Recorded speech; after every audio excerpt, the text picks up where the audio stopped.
You're listening to Your Rivers Are Wrong, the podcast.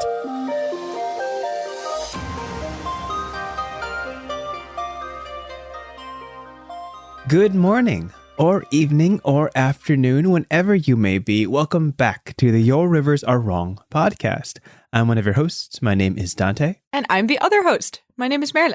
And we're here, as we are every week, to talk about the wonderful whimsies of world building, the arts and aesthetics of setting up a setting and telling stories born from it. That's right. Perfect. This has been a bit of a hectic week for both of us, I think. I agree on my side, yes. And there's something great about coming back to the podcast. And as we kind of walk into it, we're like, all right, what are we going to talk about in the opening? And you take that 5 minutes to kind of reflect on what the week has been like the past 7 days. Yep. And it's been a whirlwind. At least when this is coming out, we just got off of Mother's Day. So happy Mother's Day. If you're a mother listening to this, happy Mother's Day. Hope you had a wonderful weekend. Is that the same day for you guys as it is for us? Yeah. I think it is, right? Like past Sunday? Yeah. Yeah, this past Sunday. Yeah. Is it like an international thing? Did we all just kind of agree? Isn't this like, didn't we make this day up? Like, I think we all agreed. Yeah, but in like the commercial sense. Was it like a UN decision? Yeah, probably. Yeah. I think that's definitely what it is. Yeah. The UN was like, all right, a bunch of holidays. Oh, yeah, go ahead. Yeah, exactly. Also, by the way, talking about Mother's Day, I had a great comment from my mom that she was awake very early yesterday morning. And she was like, hey, did you know what I do this morning? And this was like 6 a.m. or something. Mm-hmm. And then she's like, I listened to your podcast. No and I way. thought she wouldn't be doing it because it's English and we talk very fast and we're super niche.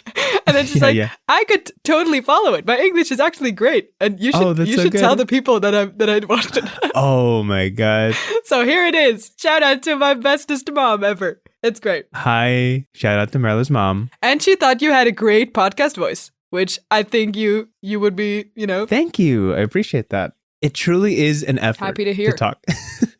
Yes. That's good. That's so affirming. That's nice, right? Yeah. Yeah, that's so good. I was very happy about it. Oh, and I'm just going to sit with that compliment for a moment. Yes, let it seep in. Let's take like a couple seconds. Bask in it. Wow, that's great.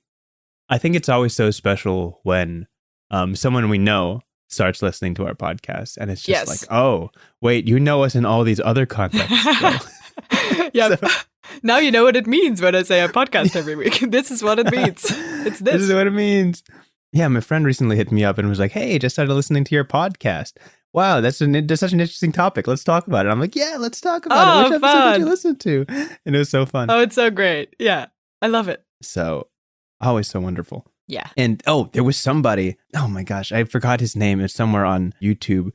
But, we upload these episodes, or we've been uploading these episodes to YouTube as like a audio visual kind of thing. Mm-hmm. No other effects besides these cool swirly lines that very light cool, up whenever we talk. Worth checking out. Yes. Took like 8 hours of your life to learn After Effects for it. So definitely worth it. Yes. Oh gosh, I forgot. They have like a green icon. If you're listening to this, because I think you might be. Oh my God, I'll get your name for the next episode. But they're like, yeah, just caught up on your episodes. I'm finally up to the most recent episode. I'm like, oh, you listened to all the episodes? Wait, that's such a commitment. I love it. Yeah. Oh my gosh. Could you imagine somebody just starting from the beginning and listening all the way through? That makes me feel like so connected to people and humble about how many hours that is. That's a lot of hours. We've clocked close to, what are we, episode 57? Yeah. We're probably closing in on 2 full days of audio. Yeah, man. It's a lot. Which is wild. Oh, yeah, good vibes. Crazy. This is great. Yeah, I love people. Good start. People are so nice. I love people. Let it be known. Us on the podcast, we love people. Yes. If you're people. All people, welcome here. Because we love them. Also, like non-people, if you're listening from another planet, if you're listening from another galaxy, if these radio waves like reach you, listen, bring it in. Yeah. I'll take it's it. all love here. Yep. Okay. Quick update on my life. I did the stream last night. We record these the morning after I do my weekly new game stream, where I'm going through a series of 99 more TTRPGs, tabletop RPGs. And every week I pick up a new game and try to learn it within the span of an hour and a half for the entertainment of the crowd. And last night we played Lost Below the Earth, which was recommended to me by Cassie Mothwin of Tangled Blessings. Fun. And It's basically a horror delving game. You go into the earth and you slowly go deeper and deeper and lose pieces of yourself, lose your sanity along the way. It's kind of, you're kind of destined to die in general. There are ways out, and we made some rules where like, if I win this many times in this many scenarios, then I escape successfully. But if I lose this many times, then I die, right? Chat was lauding in the fact that I was failing so terribly. Isn't that the best entertainment? Yes. The game has a wonderful like higher lower mechanic where you draw a card from a deck, and to progress forward successfully, you have to guess if the next card is higher or lower. Oh, and that's interesting. So the deck is aces to tens, and I draw an 8, and I'm like, all right, it's got to be lower. It's got to be lower. There's no way it's going to be. There's no way it's a 9 or a 10. I know where this is going. You can't fool me. That's like 8 out of 30 something cards. There's zero chance it's a 9 or a 10. And 2 plays in a row, I roll the higher number. I'm like, there's no way. The odds. Happy. There's no way. So if you want to watch me go through a kind of a mental collapse sort of situation, you can check out my live stream from, what is this, mid-May of Lost Below the Earth, a quick 45-minute playthrough of basically the whole game, and it is very, very fun. So that's been a recurring theme of me playing short games on stream and dying to the enjoyment of my chat. So. Do you have more people in chat when you do bad? I notice the numbers ticking up a little bit as I get closer and closer to death. Nice. So it is a selling point. The stakes are selling you. Amazing. Anything Beautiful. From you? Well, I had rehearsal weekend past weekend, which was so fun. Oh my God. I love musical theater. I love it. It was great. Also, I'm so tired. Like my whole week, like as we've established in literally every episode, I'm bad at like daily scheduling. But this week, like if I can't recover on the weekend, what do I do, bro? I don't know. I don't know how that works. Right back into the work week. Yeah, it's something. But we'll figure it out. And we have rehearsals like this evening, right again. Like we're getting right back into the groove. So I'm not missing it because we're literally continuing right away, which is nice. Perfect. Yeah. And it's just so fun for like group building and just trying to understand what the pieces that you're doing, like the logistics of it makes so much more sense when you see everything like behind each other, which was very fun. Oh yeah, when it all starts coming together, such a good feeling. You kind of know where you come from and stuff instead of that you just randomly do emotions out of order, It makes no sense. But this was great. It worked out so well. It's so good. It's going to be very good. Yeah. Yeah, and you messaged me, which it was so fun to hear. You were like, yeah, I learned how to belt over the weekend. Oh, yeah. Yeah, I don't know how familiar our audience is with singing, but there's this thing that a lot of musical theater people do, which is belting, and it's a very solid, sustained note, usually at the end of a song, but I mean, honestly, in all musical theater, there's got to be some belting. And I'm not great at it. I have a more sort of, I guess, naturally classic operatic voice, which is not belting at all. And for one song, my role has to go super crazy. And if I do it in operatic voice, it doesn't work at all. So it has to be loud and sort of throwing it out there. And it kind of worked out this weekend because I just was forced to do it. And it was really nice to sort of access a different part of your instrument, I guess. Yeah. Super cool. Yeah. I sent you a video in response to that, which is like one of my favorite videos. I spent like 20 minutes looking for it because I'm like, I know exactly the video I need for this situation. It's basically, if you guys have seen it, it's a very short video where a girl is kind of belting a note, just kind of reaching out and trying to hit this high note. And then the vocal coach just kind of repositions her and then just like shakes her jaw, like adjusts her jaw a little bit, and it just unlocks a new sound that like catches her off guard. And I'm like, oh, that was just like cool surprised feeling. By her own voice. Yeah, it's so great. Exactly. Yeah. Yeah. Super fun. Great stuff. Wow, we're so busy. One week there's nothing happening, and the other week, like, we're going crazy. It's really nice. Yeah. And it's nice because it's like, we have our usual 9 to 5s, which are a bit more boring, but we have these cool side projects. And, let it be known if you're listening to this podcast and you've got a boring 9 to 5, please find yourself a fun, satisfying hobby, even if it makes you wake up early in the morning to accomplish or fills your weekend. Yep. The spice of life. Exactly. Okay. Well, I think I'm bringing the topic today. Are you ready for the topic of discussion? Bring it on. Cool. For episode 57, we're at episode 57, closing in on the end of this season. I want to talk about something called, well, actually, it's an idea in the tabletop RPG sphere. It's an idea that we're more familiar with, but doesn't really reach beyond it in most situations. I'm going to talk about session zeros. Oh. I'm going to talk about session zeros. That's a fun one. Yes. Yeah. I love it. The idea of a session zero, if you're unfamiliar, basically a tabletop RPG game often plays out over the course of multiple sessions, multiple sit-downs, multiple playthroughs. Your group kind of meets over and over again all throughout the week, month, year to flesh out the story that you're telling together collaboratively, kind of like an ongoing improv storytelling experience and or game. But in that context, while we numbered the sessions, session 1, session 2, session 3, session 0 is a really important concept that I believe leads to the success and longevity of many games. And at this point in time, after me playing many, at this point, hundreds of games, being in hundreds of sessions, I know from personal experience that session zeros are crucial to the game lasting. So if you're unfamiliar with the concept, I'm sorry. it's so good. It's so good. And we're here to talk about what it means. I mean, that was a good intro. Yeah, that made sense. Like what it means, and hopefully something you can integrate into your own play sessions with your own friends. So session zeros are a moment in time before you start playing the formal game and starting the story formally. It's a time when you sit down with your friends or whoever you're playing with and flesh out exactly what the game is going to be about. That means pinpointing what game you're playing, who you're playing as, linking all of these ideas and concepts to the world, establishing that as a foundation moving forward, and making sure that everybody's on the same page as you step into the story for the first time. I think I want to liken this to a script or a play.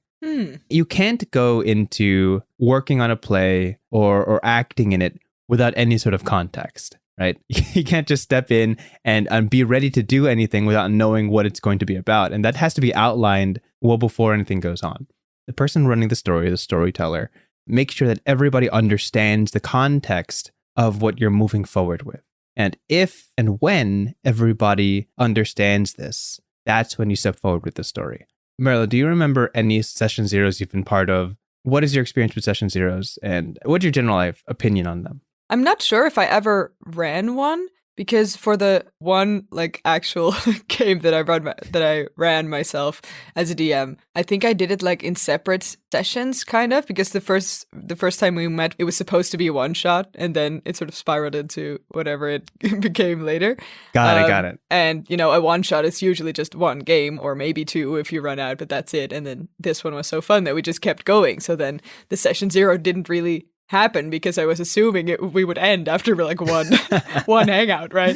But then there is, of course, you have to do prep and stuff, right? You have to talk with people about their characters, and you have to make sure that not two people are having the exact same thing, or that your meta conflicts, I guess, are out of the way before you actually start. So I don't think I actually ran a session zero, but I do remember one game specifically where I think it was in early days when I was, maybe we were a month into our D&D first group, Sure, yeah. So super... I see, 4 years super ago. young and naive D&D player, Merle, yeah. And then I tried some other games as well via the same way, because I joined you guys' game with just sort of signing up online and saying, hey, I want to play D&D. I've got no one in my area. Can I do it with you guys? And they were like, yeah, great. So I did that for some other games as well. And then I think I joined one Curse of Strahd game, which is a sort of vampire horror. Yeah. Oh, cool. Well, not horror, I'm not sure. But it was starting, basically. And I remember that I quit very quickly with that game, despite that the people were quite nice. But because I really missed sort of the being in tune with each other and what everyone was expecting. I had individual chats with the DM at the time to sort of choose a character and stuff, because a lot of the characters were already filled, and it was very specific and it was a very efficient way of sort of getting me into the game. And then once I was in the game, I was like, I don't understand anything that's happening. Why is this so disconnected from me? And it was so different from the game that we were doing, even though it was both D&D, right? And the only difference was that I just felt super out of tune with the other group. And sometimes that happens, but then that kind of stuff you can really just fix and get out of the way with a session zero, just talking about what everyone likes in a game and what everyone thinks that we're going to do. Right. So it's more the other way that I realize more when it's not there and when it should have been there. Yeah. Oh, absolutely. So both Mel and I are familiar with the experience of joining games through Roll20, which is an online platform that allows people to put up postings for games where people will be like, hey, I need 3 players for this game that I'm running. This is the context. This is the setting. Apply if you want. And then you kind of send in your application. You talk about what kind of person you are, what you look for in a game. And they kind of like pick out of the pile and be like, hey, you're good. Let's play. Back in my heyday of applying for games, which was probably around 2018, 2019, when I was momentarily unemployed, I had plenty of time to play D&D. Nice. So as you do. I applied to a couple of games throughout the week, and I very distinctly remember a small handful that left a big impression on me. One, of course, maybe not of course. One was a group that I stuck with for, I believe we played a little over a year.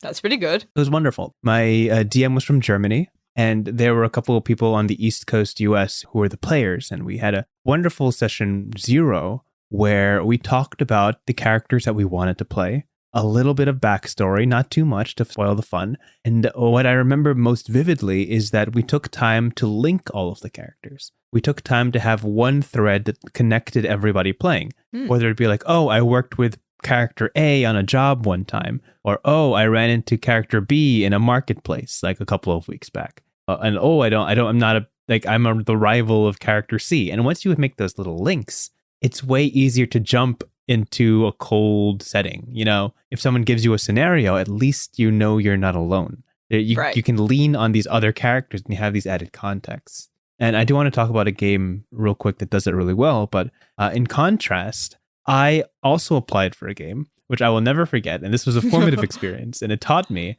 exactly what I'm looking for in a game. I was really hunting for a nice game to join. And I saw a game that's like, hey, we're level 10, which is, usually games start at level 1. But this group is level 10. We're looking for one player to replace the one that just left. We play at 10 o'clock. And we just need someone to fill in the blanks. And I'm like, hey, I want to play at level 10. I've never played at level 10. Let me jump in. So I send in an app and they invite me to the game and I join in. I don't really get to say hi to the group. I just kind of jump in. The DM's like, okay, you're just gonna meet them halfway through the session. Oh, right. And I'm like, sure, I'll sit to the side and wait for this beautiful confrontation. And the other 3 players just talk about like buying and selling inventory for an hour and a half. just how it works. Yeah. The paperwork, right? Yeah. There's always a moment in time when you got to play D&D and you got to do paperwork. You got to sort out your monies. That was your first session. Oh God. The first session, 90 minutes of paperwork. Oh God. And then finally they leave their little banking building and walk outside. And the DM's like, all right, as you walk out of the bank, new guy, you see them approaching.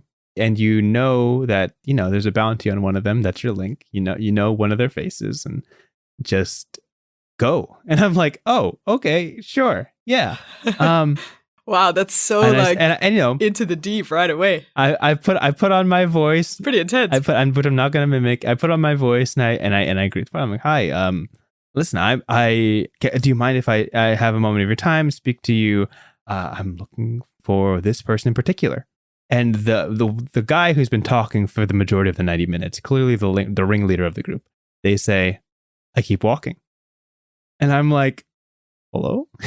Oh, no. Oh, yeah. No. He's like, yeah, the party just keeps walking. Like they don't want to be bothered by like hagglers and stuff. And I'm like, wait, hold on. Just give me a second. And I try to catch up and really, and it's like that moment in the lunchroom when you're in 6th grade and you're trying to sit at a table. Ooh. And they're really trying not to make room for you. Yeah, and I just felt so ridiculously like I'm fighting for a spot at this table is what it felt crazy. Like. There was no accommodation. There was no. That's so unfriendly. Yeah. Oh my God. They were like, I understand that your characters are big shots. They're level 10, big deals, right?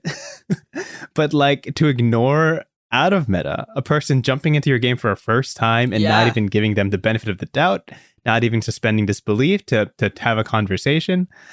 After that game, I'm just like, hey, I didn't, my bad. I didn't expect this game to, run so late. I have a busy work schedule. At this point in time, I'm unemployed. I had to wake up early next morning. Mm-hmm. I don't think I'll be able to join this game. Sorry. Thank you for your time. Thanks for including me. But I never talked to them again. Oh, wow. Yeah. I mean, that's rough, dude. That's the roughest example I've ever heard. Yeah.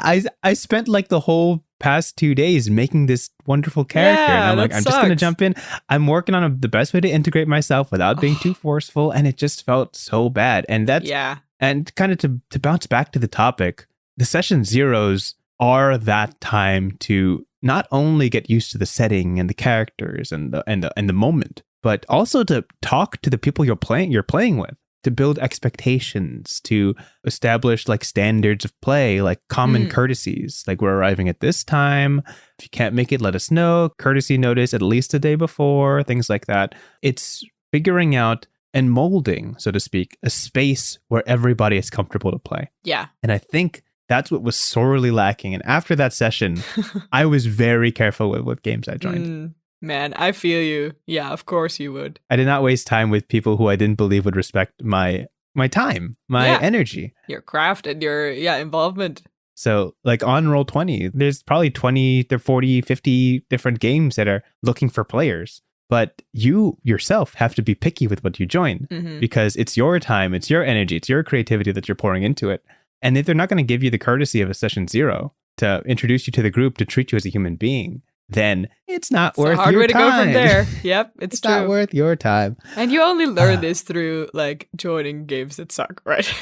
I mean, at least I did. Let's talk for myself here. But it's also something that you do wrong a couple times and then you're like, wait, I don't need to do this in this way. I could also just like skip games until I find one that's actually nice. Yeah. And to that regard as well, like the whole thing about like pouring your energy and your creativity and everything into it, this game is really intimate in terms of like how comfortable you have to be with people, right? It's basically improv, and it's also specifically if it's a role play heavy game, as you might say, right, where role play plays a big part of it. So the improv part is quite large compared to the mechanics or the system of the game itself. Acting is super vulnerable. If you don't have a safe space to be vulnerable in, how can you play your game at all, right? Aside from just that it's a very rude thing to like treat someone like that. But that's not going to make the game more fun because you're going to be fighting against like trying to make it work. And I wouldn't want to do it, honestly, in that way, you know? Yeah.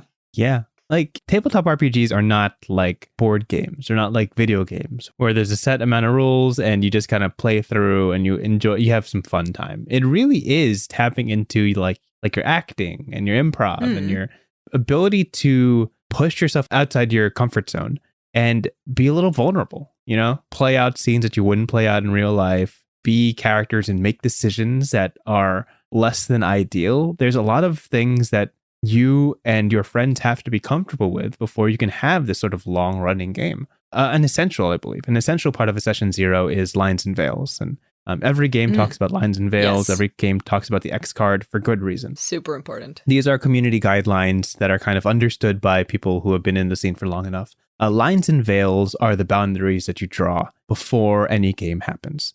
So lines are hard lines, topics that you don't want to talk about, concepts maybe too close to home that you don't want to come into a fun game. So that could be any sort of like illness or any sort of like crimes that you don't enjoy partaking in or would not want to, that you don't deem fun, that you don't deem interesting, that might touch on sore spots. Those are lines. Like you do not even talk about those.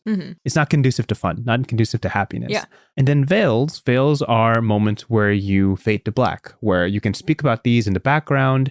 You can mention that they are happening. Yeah, they can happen in passing. Yeah. Yeah, you don't want to actively participate or describe the moment any more than necessary. So sometimes that's concepts like war. Like you could talk about war happening, but you don't actually want your character to be heavily involved or describe that in any graphic detail. They could be like, my character has been part of a war and they went through those trials, and that's all I want to say about it. You know, that's a veil. Yeah. And then the X card, of course. The X card is a tool that a lot of people have at their tables where if something comes up, something unexpected, a topic that kind of throws you for a loop that you're not ready for, and you don't believe it's conducive to a fun, enjoyable experience, you can raise the X card. Raising the X card is a signal to the storyteller that we should move on from this topic as quickly as possible. You don't need to discuss it. You don't need to hash out why if you don't feel comfortable. The storyteller's responsibility to acknowledge the X card and move on to something that hopefully the party enjoys more.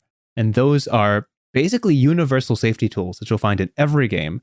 If they're not in a game, they're implemented in every game because it's a way for everybody to, again, create this safe space where you can have meaningful, touching, and compelling stories. without being confronted by the very real, terrible things that are out there. Yeah. And if I can add to that, I was kind of thinking as you were talking about these are even more relevant in a game like these, because unlike board games or, listening to an audiobook or talking to a friend, you're basically spending your time for, however many hours your session is as someone else. So someone with other values, right? Depending on how extensively you want to RP, how much you want to role play your character. But for instance, in real life, I'm super hard at conflict. I can't do it. I can't get mad.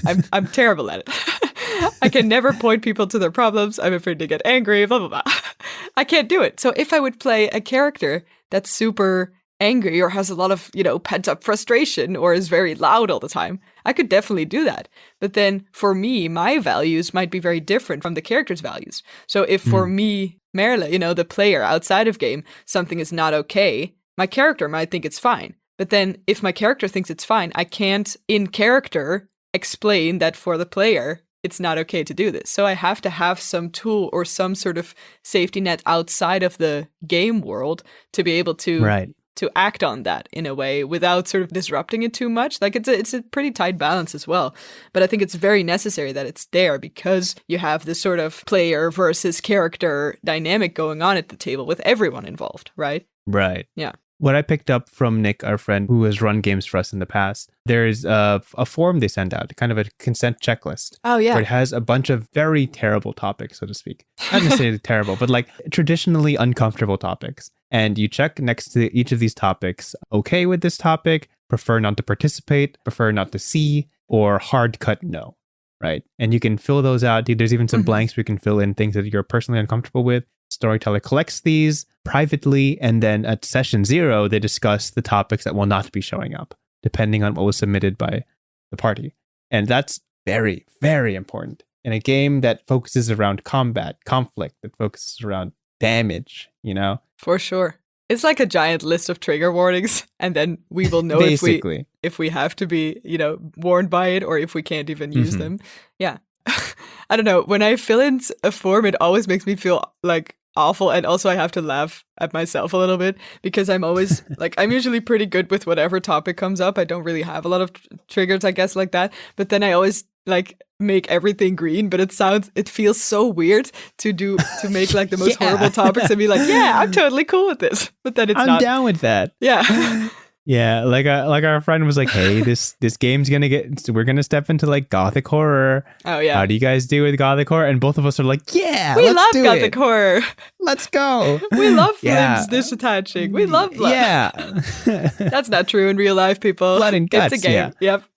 Yep. It's just what your tolerance levels are. It's an interesting experience. Yeah. And it's important to get that out literally at session 0 before you start playing, before people come in with the expectation of certain things and then realize that those are not going to show up. Yeah. And or expect things to not be there and then have them kind of catch them off guard, like open up a closet and find them. It's literally it's that sort of situation. And also so important for the DM, right? Because a lot of the DMing experience is, of course, providing a story or, not providing, but, introducing the elements of a story, I guess. Right. That the players don't know. Like the most joy in D&D is that you don't know what's going to come and that you build it up together. So if you a lot of the times DMs will just sort of put something in front of you that the players won't know exists before you, as a DM explain that it is there. But if you then don't know what the triggers of your players are, that can get very hairy really quick, right? So it's super important. Yeah. Yeah. On a lighter note, I suppose, what I love about session 0s is building the context of the party. These games are usually played with a number of people involved. So the best way to jump into the story with everybody taking the same step forward is to link characters. And my favorite example of this was found in the game Masks: A New Generation, my second most played tabletop RPG. by a large margin. There's D&D's all the way up here, and Masks is like little half a dozen games. But they have a mechanic. Again, this, I don't know if you've heard of this game, but Masks: A New Generation is a superhero game where you play as high school heroes. I feel like we've once talked about this. Yeah, I feel like you brought it up once. Right. Your heroes not only going through the process of learning your powers, but also through adolescence, going through high school, and balancing your life. So they have this wonderful thing where every character comes with 2 blanks, and those 2 blanks have to be filled with the names of other players. So it says, this blank is my bitter rival. We've known each other since we were kids, and now we're meeting each other on the professional level. And you have to choose which of your friends belongs in that space. And then the next space is, this person inspired you. You saw them in action and wished to be more like them in this aspect. And then you pick another one of your friends. And everybody has those two lines. So before you even play the game, before you even start, you have these intrinsically deep connections to two other people. And it's a wonderful little bonding experience. And for a game like Masks, which I've taught and played many new players within the span of 3 to 4 hours, it's so quick in getting people into the right mindset. Yeah, I love that. And the character creation process is very short, and basically half of it is spent on linking and bonding these characters. So in the first 5 minutes, these characters will all already have this breadth of context in which they know each other. So it makes sense how they linked up, how they started. The last question you answer at the end of character creation is, how did this team form? And everybody's character sheets have a single question they bring to that situation. So it'll be like, you four arrived at this moment in time. 2 of you had a disagreement, but eventually you guys came together and conquered this villain, which led to this situation. And now you guys are followed or targeted by this person. What does that look like? And then everybody chimes in and fills in the blanks. And you have this context for the first encounter of these characters. And with that context in mind, like, we beat the pollution villain last week. Yeah. And then we agreed to stay as a party, and with that context, with that very brief moment of connection, you can step into session 1 already comfortable with each other, already understanding the basic ley lines of your relationships. And that was so, so refreshing. Yeah, that sounds awesome. I think that's such a great way to do it. And also, in general, like if you play a game that I guess takes some warming up, right? Because it is intimate and, quite close to other people, I guess. Yeah, it's not the right word, but you know what I mean? It's also even greater if the game system, like the environment that you play in, the lines or the rules that are there already, if they foster it as quick as possible. Because I think even, like, I have this a lot too. Like, I really have to sort of get into the groove of, oh yeah, I'm playing a character now, or oh yeah, we're doing RP now. Specifically because we're doing or at least I do usually online gaming. So it feels like I have to sort of tune in a little bit before I can sort of bring that to the table. And if the game itself is already so like pulling that out of you, it's very easy to tap into that, I think.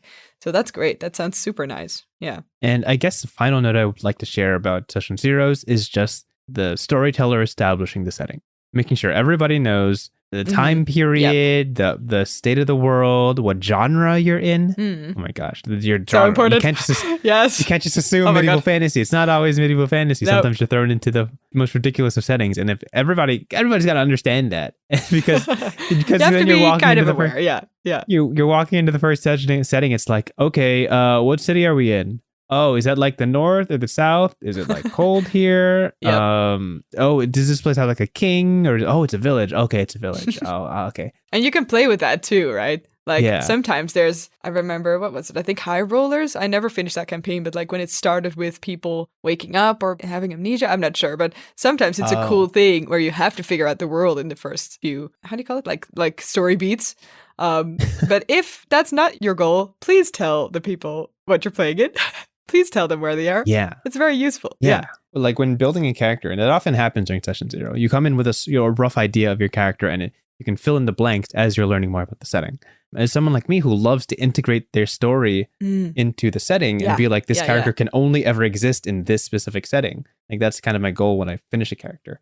It's very important. I just want to feel like I'm part of the world. I was crafted by the world and molded by the world. Yeah. And it's also so fun as a player to have influence on the world that you're playing in, right? Like if you come from a specific part of the city that no other player is from, and your DM allows you to sort of build that out yourself, or to create your own connection there, or your sort of how you're established there, or how long you've lived there, or what your house looks like, like the most basic stuff.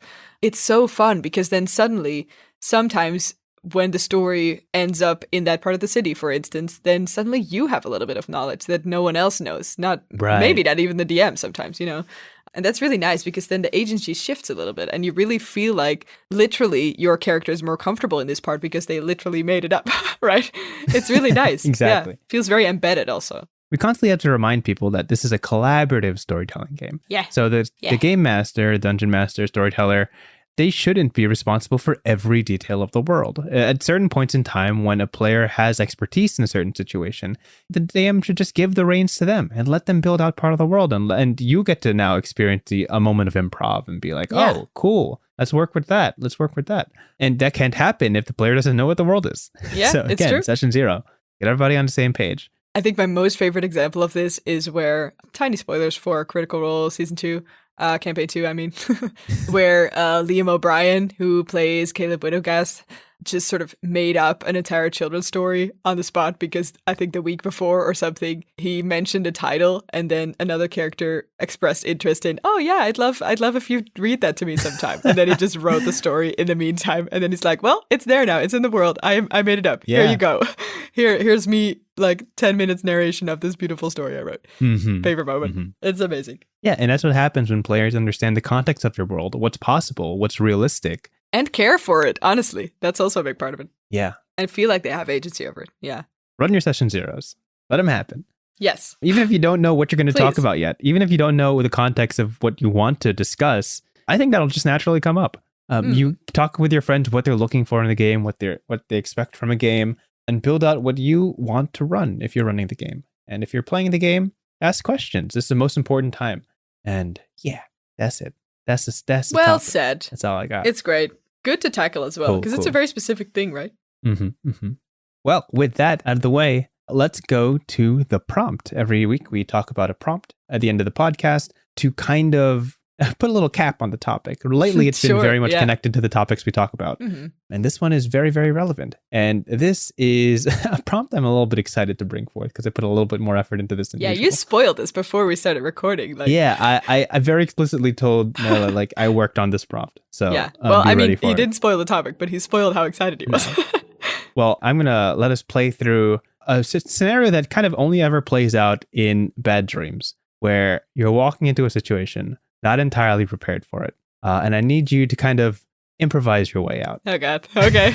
So here goes nothing. So I'm going to pull from many years of tabletop experience in this moment.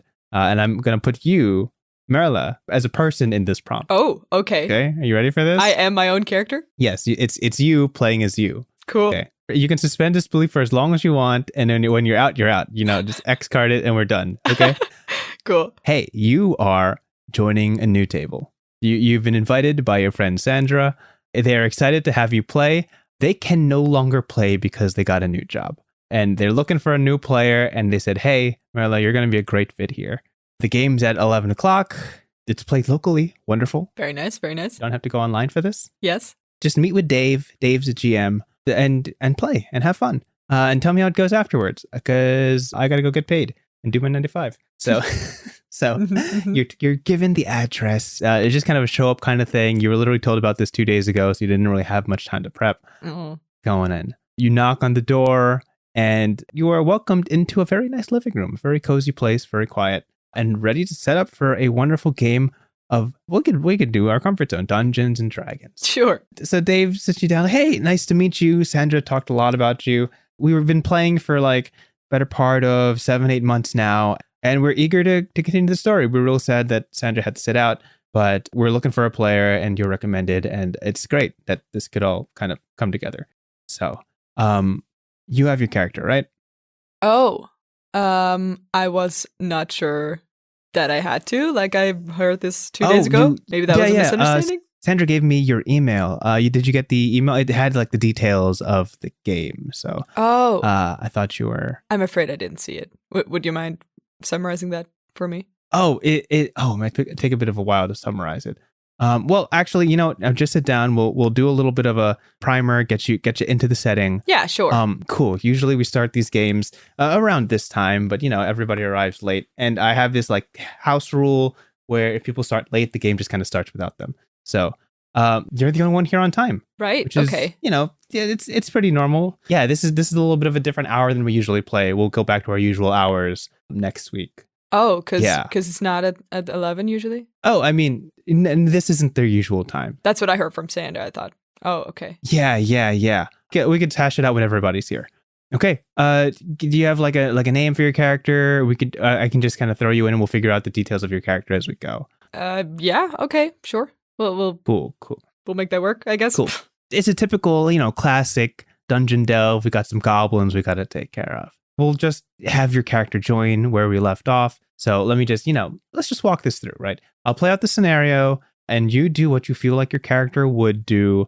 And then as people kind of arrive, we can go from there. How's that sound? Sure. Yeah. Cool. Okay. So you're already 16 levels deep. Oh, okay. We've been in this dungeon for about 5 months, and we're finally getting to the climactic moment of the person we're trying to rescue. You have a knife in your leg. You're bleeding out. Oh, okay. It's been a problem you have been dealing with for the past 30 seconds. We're already in combat. What do you want to do? So do I have like a character? Yeah, that was in the email. Like you bring the character to the table. So you tell me what you want to do, and we'll go from there. Cool. I mean, I can make it up, but I don't. As I said, I don't have a character. So yeah. I trust you. Sandra said you're like an actor or something. You can figure this out real quick. Yeah. Okay. That's not how I usually do it, but then so it will be a little bit chaotic. It'll be a little. No, it's okay. I'm good with chaos. I can improvise. Okay. Sure. So I guess I'll pull out the knife from my leg first. Great. Fantastic. Okay. You got a knife. What do you want to do with it? Did anyone throw this knife into me that I can stab back? Yeah, right. There's are actually there other people here? Yeah, there's about 16 goblins on the other side. 16? Okay. Yeah, you're kind of surrounded in this moment. We're picking up exactly where we left off last session. Yeah, I wasn't there last character session, for yours. Yeah, cool. It's okay. Like, I'm not that good of I can't see in your brain. Yeah, okay. Okay. Well, what would you do in this situation? We're going to paint 16 goblins around you. What's the game plan? Do I have magic? Yeah, is that if that's the character you brought? Yeah, you could use your magic. Yeah, so cool. What level are we? Level 10? Yeah, we've been playing level 10 for a bit. Cool. Yeah. Okay. I assume I have perhaps some sort of lower level prestidigitation or noise making sound that it will hopefully distract these goblins for a second, and I'll try to use that. Absolutely. Oh, cool. So you're you play like an instrument or something. That's great. What instrument do you play? No. Well, no. I don't think. Okay, so this feels. Can I step out for a bit? I'm not sure if of course, maybe I should. I can also just come back next session and then make sure to have everything prepared. And no, you came all the way here. I don't. Yeah, but it feels like it's not. I'm not sure if we're getting like. Isn't it more useful if I just know what I'm doing? This is fine. I'm telling you, I've been doing this for a really long time. I can improvise with whatever you got to do. Yeah. I'm not sure if this game's for me. Well, you just got here. You just and I love the enthusiasm. I think it's great that you invited me. Sandra's the greatest. I'm sure your game is awesome, but I'm not sure if I can deal with something that's. I guess I just need a little bit more structure before I sort of dive in like this. If that's okay. Sure. Yeah. Listen, I thought I sent the email before the game. Yeah, what time is it now? 11? Yeah, I sent it around like 10:30, 10:35-ish. I figured that'd be enough time for you to... Right. Yeah. So that wasn't because I wasn't available until... So in the email, it actually links to a whole Wikipedia where you can look up kind of the different factions of the world. Oh, that I had to read in like a half hour then? Did you? Yeah, I mean, or just skim whatever, what interests you and stuff like that. Listen, if you change your mind, so looking for a player, we do play at 11 p.m. It's when Greg and Pete get out of work, and Jessica has off on alternating Tuesdays and Thursdays, if that works for you. And we usually play for about 4 or 5 hours. Right. Just typical D&D Why don't stuff. we say I'll try the next session and make sure to come more prepared and maybe meet the people first. That would be lovely. And otherwise, I guess I'm going to dip out, and I guess you might have more use for a player that's more cool. Yeah. Able to play with you. Yeah. Thanks for the invite. This was fun. No problem. It was so good to meet you. Yeah. Tell Sandra I said hi. Yep, will do. Thanks. End scene. And I leave forever. And I walk away. Oh, I hate this. That was too. Did you remember that we talked about that anime from like about running that you were like, wait, it's about college now? Oh, this is too relatable. Well, that's literally this. I don't like playing myself in improv. Oh my god. Yeah, that was a perfect example of what you shouldn't do. Don't do that. Yeah, Dave. Now I'm gonna because I'm pulling from a very very personal spot here. Oh, this is referring to that one game that I did not want to join. Oh no. Was this your literal experience? Awful. The time start was 10:30 p.m. The time start was 10:30 p.m. Yeah. And if you remember the context that I talked about 20 minutes ago, I waited for 90 minutes to play. So I started playing at midnight. And the way I got out of that game was I emailed the guy and I was like, hey, this seems like a wonderful game. I thought the listing said 10:30 a.m. Classic mix-up. I'm so sorry. Wah, wah. I won't be able to join. Totally my bad. Yep. It's my fault. My bad. Yep. Nice little cheat code there. When I was prepping this prompt, it pulled from a very personal spot. What is that? I could feel the pain. Shoulder. It was too real to not be related to anything. Yes. Okay. Well, that's all for this. And awful. That's all for this session. And you handled it very well. Thank you for drawing boundaries real darn early, because it was just going to get worse from there. Oh, I'm glad I stepped out there. That was more than enough for me. Well, thank you guys for listening to this podcast. I don't know if the end of this podcast made you deeply uncomfortable. I apologize for springing that on you. That's just the reality of finding games in this space. It's just explaining the topic. Do a session 0, people. Next week, we'll hopefully talk about something a little more comfortable, and or not. It really depends on you, Marla. Whatever topic you want to bring to the table, we'll be ready to talk about it. And if it's not a good topic, we'll draw boundaries into session 0. Huh? We'll talk about boundaries instead. Thank you guys for joining us. As always, if this inspires you to world build and storytell, or at least gives you confidence to start games of your own, please do. Tap into that wonderful imagination you have and bring out the infinite worlds that exist within. Yes, that's what this is all for. Always remember what we have been meaning to touch on for a very long time, for a very, very long time. This little simple fact that no matter what, your rivers are wrong. Yep, they're pretty wrong. And we're not fixing that today. Nope. Maybe some other day. Goodbye. See ya. Bye-bye. Thank you for listening to this episode of Your Rivers Are Wrong. If you have ideas for topics, prompts, or you just want to share your thoughts, please reach us at yourriversarewrong@gmail.com. That's yourriversarewrong@gmail.com. Also, a big thanks to Maarten Schellekens, who created the intro and outro music for our podcast. And most importantly, thank you for listening. We hope to see you at the next one. Bye.